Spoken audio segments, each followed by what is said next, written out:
Detroit, 1932. The Great Depression is 18 months deep. Two men live on the same block. One is a civil engineer, 15 years designing bridges and drainage systems for the city, published, credentialed, respected. The other is an auto mechanic who learned the trade at 17 in a cousin's garage on the east side. By 1932, Detroit has shed 40% of its workforce. The engineer's firm dissolved 2 years earlier. His credential has nowhere to go. The mechanic still opens at 7 every morning. Not because the economy is kind to him, because the cars still break. Most people look at that contrast and see a story about luck or timing or the brutality of the Depression. They're looking at the wrong thing entirely. There is a mental model most educated people carry. It goes something like this. Credentials are an insurance policy. The more advanced your degree, the safer your floor in bad times. Lawyers have floors. Surgeons have floors. PhDs have floors. 60 years of labor market forensics from crisis economies on every continent say otherwise. In the 2001 Argentina collapse, lawyers couldn't bill because courts were jammed and clients had no money. In post-Soviet Russia in 1992, engineers were selling cigarettes on street corners. In Cuba's special period through the 1990s, physicians drove taxis because the institutional system that gave their credential meaning had essentially stopped functioning. The credential is not the skill. It is an institution's recognition of the skill, and when the institution fails, the recognition fails with it. What actually survived, consistently across monetary regimes, continents, and centuries, were 4 specific capabilities. Each one shares a single structural property that we'll come back to at the end. In the winter of 1923 in Berlin, Germany, the Weimar Republic was in the final stages of hyperinflationary collapse. The mark had fallen from 75 to the US dollar in 1921 to 4.2 trillion by November of that year. Institutional employment, clerks, bookkeepers, bank employees, government administrators, became economically meaningless faster than the currency itself. Their nominal wages were technically increasing. In real terms, they were being paid in paper confetti. But the tradesperson who could maintain the physical infrastructure of daily life operated in a parallel economy the hyperinflation couldn't fully reach. A plumber in Berlin in 1923 wasn't being paid in marks at all. He was being paid in coal, in sausage, in firewood. His skills had bypassed the monetary system entirely and plugged directly into the real economy of survival goods. This pattern repeats with forensic consistency across every economic collapse in the historical record. Argentina, 2001. The country defaulted on $93 billion in sovereign debt. Banks froze overnight. The peso lost 60% of its value within weeks. And yet, according to NBER working papers analyzing the crisis period, skilled tradespeople, mechanics, electricians, plumbers, metalworkers, saw their real wages in the informal economy actually increase because supply contracted faster than demand. The Argentine automotive repair sector processed an estimated 30% more vehicles in 2002 than it had in 2000. In the middle of economic carnage. The mechanism is straightforward. In prosperous times, people replace things. In collapsing times, people repair things. And the moment a society shifts from replacement to repair, the person who can restore function to a broken object stops being a commodity and becomes critical infrastructure. This is the first law of collapse economics. Repair skills are anti-fragile. Most skills lose value during economic contraction because they are correlated with prosperity. Repair skills invert. The worse things get, the more broken things accumulate, and the more essential the person who can fix them becomes. You are not riding the economic cycle, you are counter-cycling it. The Bureau of Labor Statistics data through 2024 reflects this even in stable conditions. HVAC mechanics are projected at 8% job growth through 2034. Electricians at 9%. Solar photovoltaic installers at 48% over the next decade. These are not growth industries in the conventional sense. They are resilience industries, built on the fact that physical infrastructure cannot be outsourced, cannot be automated away in the field, and cannot be replaced by a software update. The pipe is either fixed or it isn't. Beirut, 2020. The Lebanese pound entered a steep and prolonged collapse, falling from 1,500 to the dollar to nearly 89,000 within just 3 years. The entire formal banking system froze. Depositors could not access their own money. An entire middle class was financially annihilated on paper. But something interesting happened in the informal commercial districts. Saraf operators, informal currency exchange brokers embedded deeply in Lebanese commercial culture, continued functioning throughout. They were the capillaries of the economy when the arteries had hardened. They understood how to price a transaction in 2 parallel monetary systems simultaneously, the dying official rate and the dollar-based parallel economy that had replaced it as the actual unit of exchange. The people who understood that translation were not just surviving, they were indispensable. This is the second skill the historical record consistently validates: monetary translation. the ability to read price differentials between a collapsing official currency and whatever real store value has replaced it in the parallel economy. The Weimar case is instructive here too. Popular history focuses on foreign speculators buying German assets cheaply, but the earliest and most consistent winners were German currency brokers in the gray market, individuals who understood the exchange mechanics between the mark and the foreign currencies, replacing it as functional stores of value. They facilitated transactions between ordinary Germans desperate to convert disintegrating savings and the emerging parallel currency economy. The Reichsbank couldn't stop them because stopping them would have meant stopping commerce entirely. Venezuela, 2016 onward. The Believer collapse created an entire informal ecosystem of forex operators who could move transactions across 3 simultaneous systems: the official Bolivar rate, the black market dollar rate, and USDT stablecoin transactions that became increasingly common as the crisis deepened. By 2021, according to World Bank data on Venezuelan economic informalization, approximately 65% of all transactions in the country were conducted in foreign currency, primarily dollars. The informal operators who enabled that shift were not speculators. They were the people who kept the economy breathing. Here is the deeper mechanism. When a currency collapses, what is actually happening is that the official price signal, the system through which an economy communicates value, is being destroyed. Prices expressed in the dying currency become noise, not signal. But humans still need to coordinate economic activity. They still need to buy food, compensate labor, pay rent. What they desperately need is someone who can translate between the dying signal and the emerging one. That translation function is arguably the most powerful skill in any transition economy. And what makes it rare is not that the knowledge is secret. It is that almost nobody studies it before they need it.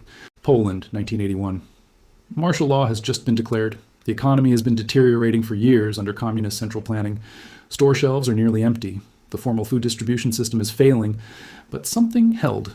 Rural and semi-rural households across Poland and across the broader Eastern Bloc had never fully surrendered household food production knowledge to the collective system. The ability to grow, preserve, ferment, and store food had been maintained across generations, often deliberately, as a hedge against exactly this kind of institutional failure. This pattern reaches its most documented expression in Russia after the Soviet collapse. In 1992, with inflation running at 2,600% annually and pension savings vaporizing overnight, Russian households were protected from famine by one thing above almost anything else: the dacha. 71% of Russian households had access to a small personal plot of land, and they knew how to use it.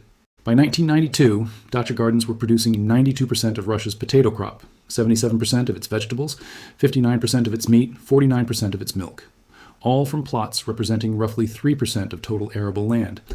Russia did not experience a famine after the Soviet collapse.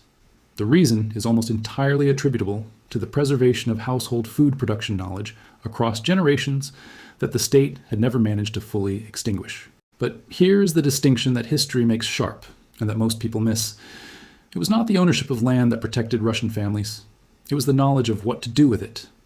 Urban professionals who had acquired dachas as status symbols in the 1980s, but had never learned to actually farm, were no better protected than their neighbors who had no land at all.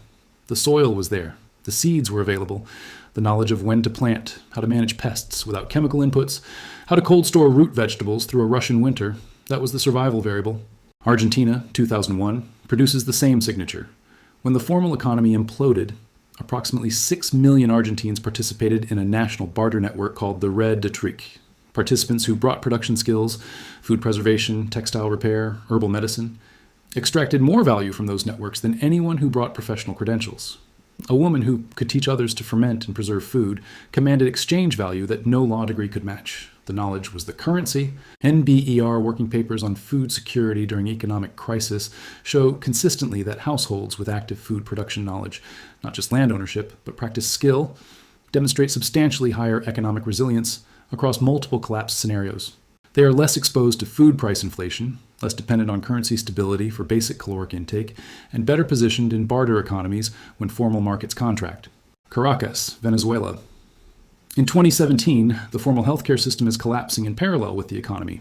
Drug shortages are extreme, hospitals are functioning at a fraction of capacity, and yet certain practitioners, physicians, nurses, community health workers who had internalized medical knowledge deeply enough to operate outside institutional constraints are managing to provide care with improvised materials, herbal alternatives, and techniques that do not require a supply chain. This is the fourth skill the historical record validates. Not medicine, the credential, not medicine, the institution, medicine the knowledge, specifically the ability to address fundamental human biology without requiring a functioning hospital to do it. The Cuban special period of the 1990s is the canonical case study. Cuba lost 80% of its oil imports and 85% of its trade overnight when the Soviet Union collapsed. GDP contracted 34%. The formal healthcare infrastructure degraded severely. But the WHO documented in the late 1990s that Cuba maintained surprisingly resilient health outcomes during the period, not because the institutional infrastructure held, but because practitioners adapted their knowledge to institutional absence.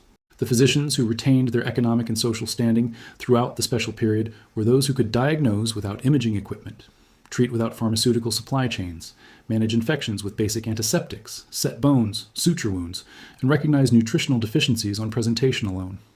The credential was irrelevant. The knowledge was everything. The same pattern appears in post-Soviet Russia and post-collapse Zimbabwe, and in every conflict and post-conflict environment studied by the World Bank's social resilience programs. The common thread is not a specific medical specialty. It is the capacity to apply knowledge of human physiology without institutional mediation.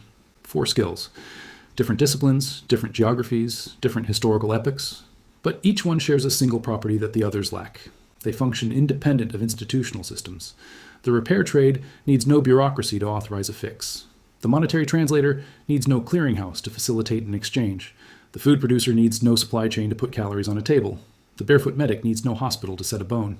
Tim Harford, in his analysis of economic adaptation, identifies the systems most likely to survive shocks not as the most sophisticated, but as the most modular, the ones that can decouple from larger systems and continue functioning independently when those systems fail. Every credential-dependent profession is the opposite of modular. It is entirely dependent on the institutional context that conferred it. A medical degree is a derivative. Its value is derived entirely from the underlying institutional system, the hospitals, the insurance infrastructure, the pharmaceutical supply chains. When the system fails, the derivative fails with it. The underlying knowledge of human biology is the asset. The credential is a claim on that asset, not the asset itself.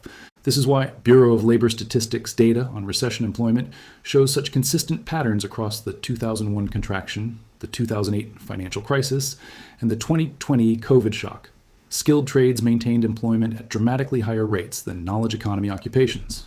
Not because trades are inherently more valuable in normal times, because the institutional infrastructure they depend on is thinner, more local, and more resilient. A plumber doesn't need a functioning securities market to fix a pipe. A financial analyst does. And here is where the contemporary picture becomes genuinely pressing. Anthropic CEO Dario Amodei has publicly stated that AI could eliminate between 40 and 60% of entry-level white-collar positions within 5 years.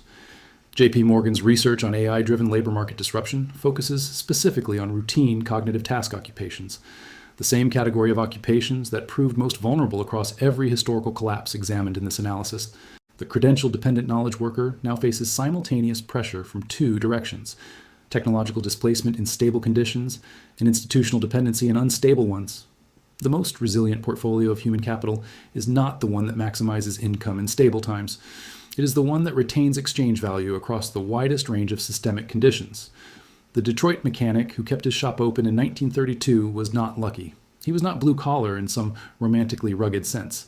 He was holding a skill that addressed a fundamental human need, keeping the machinery of daily life functional without requiring any institution to remain standing. For that skill to be worth something, every collapse you've studied follows the same sequence. Institutions fail first, credentials evaporate second, and the people who retain economic dignity are the ones whose capabilities speak directly to human needs without requiring the failed system to mediate the exchange. The repair trade is not the backup plan. For most of human history, it was the only plan. Monetary translation is not speculation. It is the circulatory system of every economy in transition. Food production knowledge is not survivalism. It is the oldest and most repeatedly validated form of food security in the historical record. Medical knowledge without institutional dependency is not fringe medicine. It is medicine as it was practiced by the vast majority of humanity across the vast majority of human history. The question you came here with was, which skills are recession-proof? The real question is, which skills are institution-proof? History has been answering that question the same way for 2,000 years, on every continent, in every language, through every monetary regime. It just never made it into the curriculum.